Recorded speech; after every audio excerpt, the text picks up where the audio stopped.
आए बेचारे, बना के लाए उन्होंने। देखो उसकी फोटो है बच्चे की जिसने बनाया ना।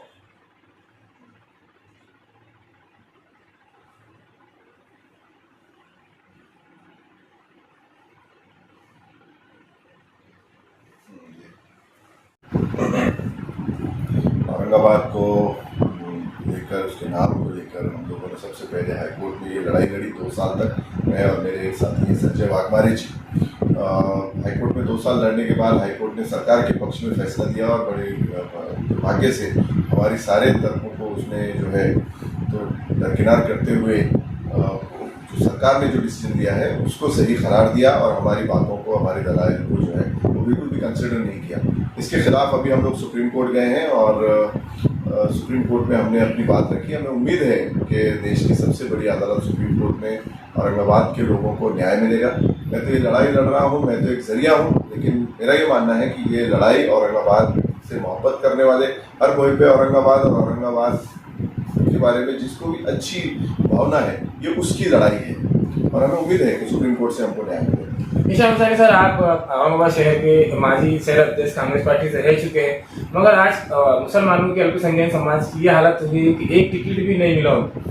क्या कहेंगे? आज इंडिया अलायंस महाराष्ट्र में हुकूमत बनाने का ख्वाब देख रही है, क्या कहेंगे? इंडिया अलायंस अगर अपने जो भी उनके जो सारे आचरण है उसको सही करे तभी वो कुछ सोच सकते हैं, वरना ये ख्वाब उनका सिर्फ ख्वाब ही रह जाएगा, ऐसा मैं मानता हूँ। क्योंकि जिस अल्पसंख्यक समाज ने उनको यहाँ तक पहुँचाया, अगर ये अल्पसंख्यक समाज के वोट्स नहीं गिरे होते तो शायद हिंदुस्तान में ये इंडिया अलायंस को 100 सीटें भी नहीं मिली होती। और महाराष्ट्र में जो 13 सीटें इनकी कांग्रेस की आई हैं या जो इंडिया अलायंस की आई हैं, वो मुझे नहीं लगता कि ये 5 भी क्रॉस कर पाते पूरे मिलके, और कांग्रेस जो है वो एक भी प्रॉपर क्रॉस कर पाती। ये जो अल्पसंख्यक समाज ने इनको सपोर्ट दिया, लेकिन इनकी खुदगर्जी कहें या इनका जो भी रवैया कहें, एंटी मुस्लिम कहें इसको रवैया, कि इन्होंने एमएलसी के अंदर एक भी माइनॉरिटी कैंडिडेट्स को कंसिडर नहीं किया, ऐसा हम देखते हैं। हालांकि ये बात भी उतनी फैक्ट थी कि इन्होंने लोकसभा के अंदर किसी माइनॉरिटी कैंडिडेट को टिकट नहीं दिया, माइनॉरिटीज के भर के इन्होंने वोट्स लिए। फिर जब बात आई एमएलसी की, वहाँ ये कंसिडर कर सकते थे, दोनों के पास एक एक सीट थी, शरद पवार के पास और राहुल गांधी के पास, लेकिन इन लोगों ने अपने अपने पिटुओं को जो है वो एमएलसी देना बेहतर समझा और एक पूरे समाज को वाइप आउट कर दिया। मैं तो कांग्रेस उसी दिन छोड़ दिया था जिस दिन कांग्रेस ने ये एक एंटी सेक्युलर फैसला लिया था औरंगाबाद के नाम बदलने का और शिवसेना के साथ खुलकर चली गई थी। तो अब जो वहाँ लोग बैठे हैं, ये उनको सोचना चाहिए कि उनके साथ जो नाइंसाफी जो समाज के साथ की जा रही है, ये उस बात को मजबूती से रख सके। और जो लीडरान वहाँ बैठे हैं, उन लोगों को जाके अपने लीडरों से बात करनी चाहिए कि आपने ये गलत किया। ये बात नहीं करनी चाहिए किसी को आप मुझे एमएलसी दे दें, मुझे एमएलसी दे दें या मुझे कोई पोस्ट दे दें। आप समाज की बात करें तो मुझे लगता है कि कुछ मिलेगा, लेकिन अनफॉर्चुनेटली ये लोग अपनी रीढ़ की हड्डी मुझे लगता है खो चुके हैं, या इनकी रीढ़ की हड्डी टूट चुकी है, जिसकी वजह से ये बात करने की पोजीशन में नहीं। सर, आप कांग्रेस से जुड़े हुए हैं, माजी शहर अध्यक्ष रह चुके हैं, तो क्या महाराष्ट्र के जो लीडरान हैं, मुस्लिम लीडरान, तो क्या उनकी इतनी हिम्मत नहीं है कि वो सोनिया गांधी से और राहुल गांधी से डायरेक्ट बात करें मुस्लिम समाज के? मैं कांग्रेस पार्टी से जुड़ा हुआ था, अभी नहीं हूँ, क्योंकि इस वक्त जो रेजीम जो दिल्ली में है और महाराष्ट्र में है, वो एक तरीके से एंटी मुस्लिम या एंटी माइनॉरिटीज पॉलिसी रन कर रही है। वो दिखाने के लिए कुछ भी कहें कि हम बड़े माइनॉरिटीज के और SC ST के सबके हिमायती हैं, लेकिन ये जो है ये एक anti minority, anti SC ST जो एजेंडा है, इसको रन कर रही है।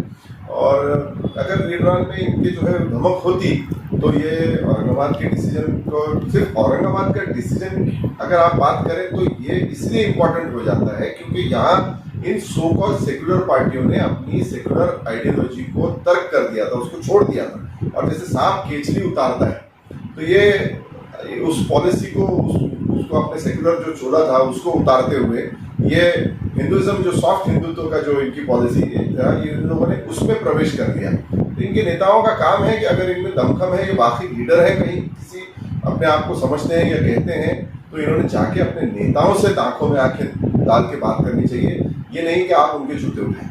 सर, औरंगाबाद के अल्पसंख्यक समाज आपके ऊपर नजरें टिकाए हुए कि ईशा मुस्मानी साहब भी मैदान में आए, क्या कहेंगे सर? क्या आप भी पार्टी लॉन्च करेंगे?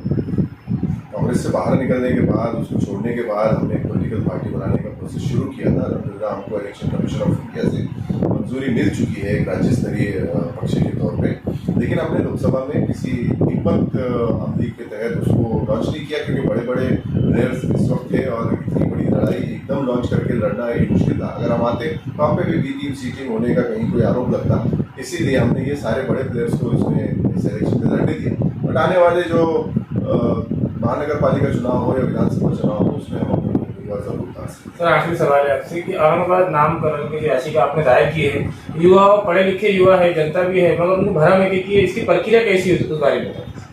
इसकी प्रक्रिया ये होती है कि पहले जो कोई शहर का अगर नाम तब्दील करना है तो उसके लिए गवर्नमेंट को बहुत सारा होमवर्क करना पड़ता है, जो इस केस में नहीं किया गया। गवर्नमेंट को एक सही जवाब पेश करने पड़ते हैं कि नाम बदलने की जरूरत क्या है। इसमें कुछ गाइडलाइंस हैं सेंट्रल गवर्नमेंट की 1953 की इशू की हुई होम मिनिस्ट्री की, उसको फॉलो करना पड़ता है, वो फॉलो नहीं किया।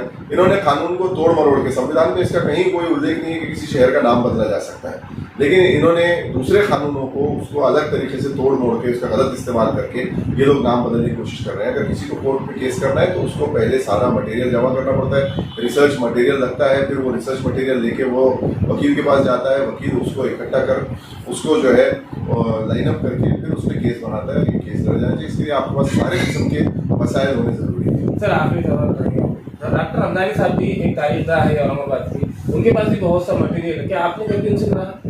रमजानी सर से सबसे पहले ही जब मैं केस की तैयारी कर रहा हूँ उसमें मुलाकात हुई। रमजानी सर ने और खालिद अहमद साहब ने, ये सब ने मुझे बहुत मदद की, बहुत काम किया, और आज भी उनके फ़ोन आते रहते हैं, मुझसे अपडेट लेते रहते हैं। मैं कभी अगर उस दिल्ली के आगे जाना हुआ तो कभी उनसे मुलाकात भी करता हूँ।